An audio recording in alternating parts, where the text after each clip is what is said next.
The Elder Care Protection Bill just passed. Here's what every American senior needs to know right now. Stop whatever you're doing at this moment because what I am about to share with you could bring hundreds, perhaps even thousands of dollars back into your hands this year. A significant piece of legislation has just cleared the United States Senate, and if you are above the age of 60, or if you have a parent, grandparent, or beloved family member who is, this impacts you directly. We are talking about your retirement income, your medication expenses, your Social Security payment, the quality of nursing homes, and the protection of your hard earned savings from fraud. Here's the part that most people are not telling you. Not every benefit inside this bill kicks in automatically. Some of them only activate if you take action. Some come with deadlines, and some require you to update your details with the appropriate agency before the window shuts. Miss the steps, and you miss the money. It truly is that straightforward. So today, Senior Tips USA is breaking down every single major change inside the Elder Care Protection Bill in plain, simple English. No complicated legal terms, no political bias, no confusion, just the facts you need so that you and your family know exactly what you are now entitled to, what has changed, and what to do next to secure your future. Stay with me until the end because the most critical action steps are coming up later in this video, and you absolutely do not want to miss them. Why this bill exists, the background you need to understand. For decades, seniors across America have been quietly struggling against a system that simply was not designed with them in mind. Prescription drug prices that made absolutely no sense. Nursing homes operating with nearly zero accountability. Cost of living adjustments that barely kept up with the real expenses retirees face every single month. And a growing wave of elder financial fraud robbing hardworking Americans of the savings they spent a lifetime building. These were not minor frustrations. These were full-scale crises unfolding quietly inside millions of households across the country. Yet for years, lawmakers gave these issues only brief attention. The Elder Care Protection Bill is one of the most thorough pieces of senior-focused legislation passed in a generation. It touches nearly every area of life that matters most after the age of 60. Healthcare, housing, finances, mental health, caregiver support, and personal safety. And the reason we need to break it down in detail is because the news cycle moves quickly. Headlines appear and disappear, but the practical real-world details, the parts that actually affect your wallet and your well-being, those rarely receive the attention they deserve. That changes today. 1. Prescription drug pricing reform, real savings at the pharmacy. Let us begin with prescription drugs because this is one of the biggest victories inside the bill, and it has been a long time coming. For years, Medicare was legally restricted from negotiating drug prices directly with pharmaceutical companies. Think about how unreasonable that is. The single largest purchaser of prescription medication in the entire country was not permitted to use its size and purchasing power to bring down prices. Private insurance companies could negotiate. The Department of Veterans Affairs could negotiate. But Medicare, which covers more than 65 million Americans, could not. The result, seniors in the United States were paying some of the highest prescription drug prices anywhere in the world for the exact same medicines that people in Canada, Germany, and Japan were receiving for a fraction of the price. The Elder Care Protection Bill expands and speeds up that reform process. Under the updated rules, Medicare can now negotiate prices on a much broader range of medications, and those negotiated prices will take effect more quickly than previously scheduled. What does that mean in everyday life? If you are currently spending $200, $300, or even $500 a month on medication for diabetes, heart disease, blood pressure, or arthritis, there is a strong likelihood those costs are about to decrease, not in some vague, distant future, on a rolling schedule that begins implementation now. The bill also places a cap on annual out-of-pocket drug costs for Medicare beneficiaries. That means there is now a firm ceiling on what you will ever pay in a single year for your prescriptions, no matter how many medications you take or how costly they are. For millions of seniors who have been forced to choose between filling a prescription and putting food on the table, this is not a minor adjustment. This is life-changing. 2. Social Security changes. A more accurate COLA and stronger funding.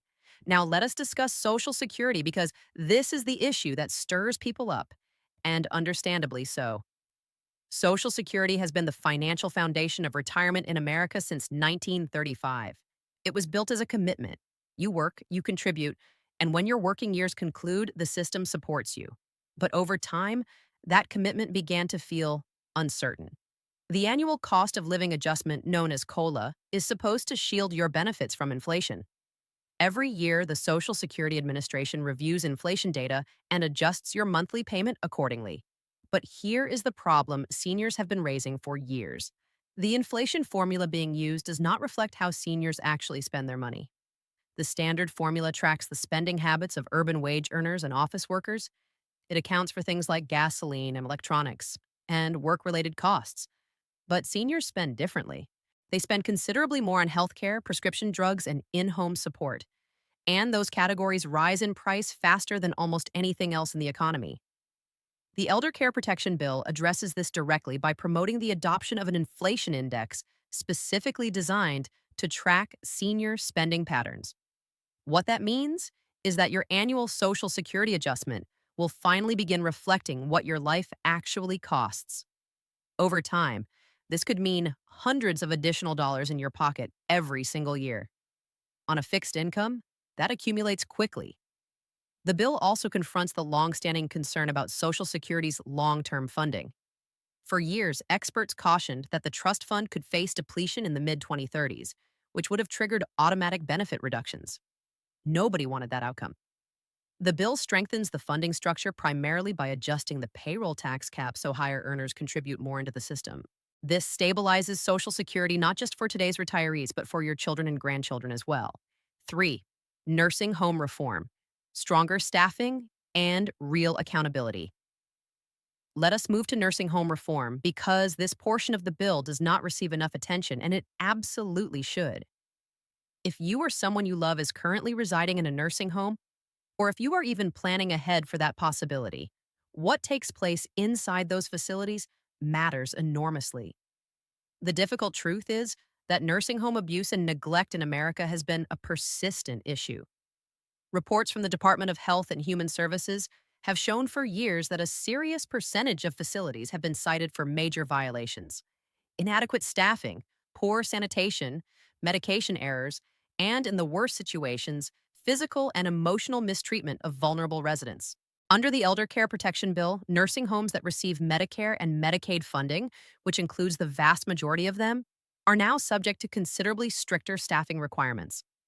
The new rules establish minimum staffing ratios, meaning there must be a certain number of trained caregivers present for every resident in the building. This may sound technical, but in real life it means your mother, father, or spouse will actually have a real person available to assist them when they need it. Understaffing has been the root cause of countless tragedies inside care facilities, and this bill takes direct aim at that problem. The penalties for safety violations are also increasing significantly. In the past, fines were so minimal that some facilities treated them as a routine operating expense. That is finished. Fines are now considerably higher, and repeat offenders face the possibility of losing their Medicare and Medicaid funding entirely, which for most facilities is essentially a fatal consequence for their business. This creates a genuine financial motivation to follow the rules and treat residents with dignity. There are also new transparency requirements. Nursing homes must now make their inspection reports, staffing information, and violation history readily available to the public. So when you research a facility for yourself or a family member, you will have real facts, not just the polished brochure handed to you at the front entrance. 4. Elder financial fraud protection, defending your life savings. Now let us spend time on something that does not receive nearly the attention it deserves. Elder financial fraud. This is a silent epidemic in America. Every single year, older Americans lose tens of billions of dollars to scammers, con artists, and financial predators. The schemes arrive in every form you can imagine. Phone calls from fake IRS agents, Medicare fraud, investment scams, romance scams targeting lonely widows and widowers, contractors who collect a deposit and vanish, even family members or caregivers who quietly drain the accounts of someone who trusted them completely. The FBI has consistently ranked elder financial exploitation as one of the fastest growing crimes in the country, and victims often feel too embarrassed or disoriented to report what happened to them. The Elder Care Protection Bill creates a dedicated stream of funding to fight back against this. That means more federal investigators trained to identify and pursue these cases, more resources for victim recovery and assistance, and stronger coordination between federal agencies, state law enforcement, and financial institutions. Banks and credit unions are now encouraged and, in many situations, required to flag suspicious activity in accounts held by seniors and to follow specific procedures for reporting potential exploitation. This is significant because banks are frequently the very first institution to notice the warning signs.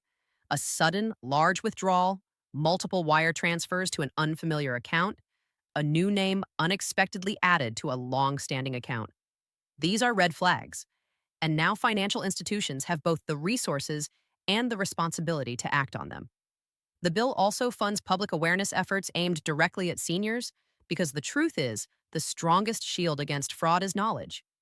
When you understand the tactics being used, you are far less likely to fall for them. 5. Housing and aging in place, staying in the home you love. Let us discuss housing because, for most seniors, the home they live in is their single greatest asset and the center of their entire world.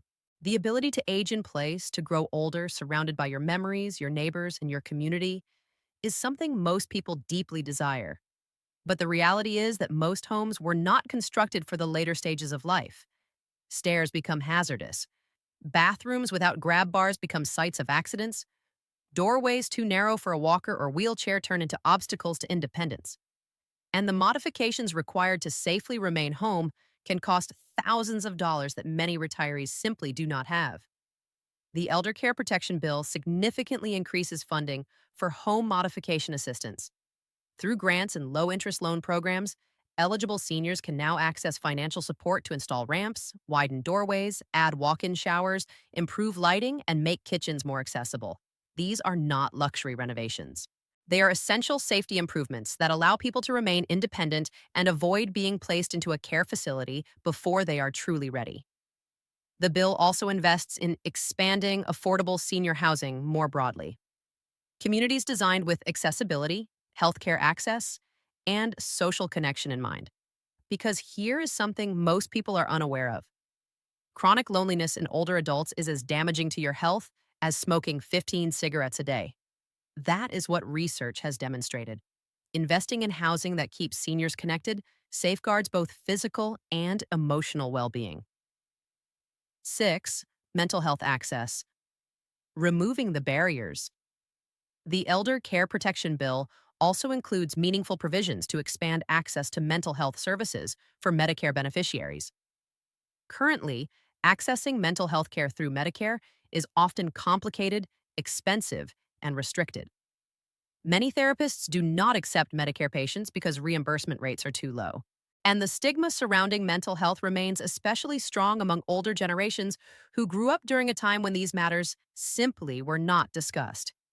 The bill works to dismantle these barriers by improving reimbursement rates for mental health providers serving Medicare patients and by expanding telehealth options so seniors in rural communities or those with mobility limitations can receive counseling from home. Grief, loss, chronic pain, the fear of becoming dependent on others. These are genuine emotional burdens that millions of older Americans carry every day. Reaching out for help is not weakness, it is wisdom. And this bill helps challenge the outdated belief that says otherwise. 7. Caregiver support. Finally, recognizing the families behind the scenes. Now let us talk about caregivers because this is a subject that gets overlooked in nearly every policy conversation, even though it touches the lives of tens of millions of families. Right now, there are an estimated 53 million unpaid family caregivers in the United States. Sons, daughters, spouses, siblings, and friends who have taken on the enormous responsibility of looking after an aging loved one, often while working full-time and managing their own families and health challenges. The toll is tremendous. Caregiver burnout is real. Depression among caregivers is extremely prevalent.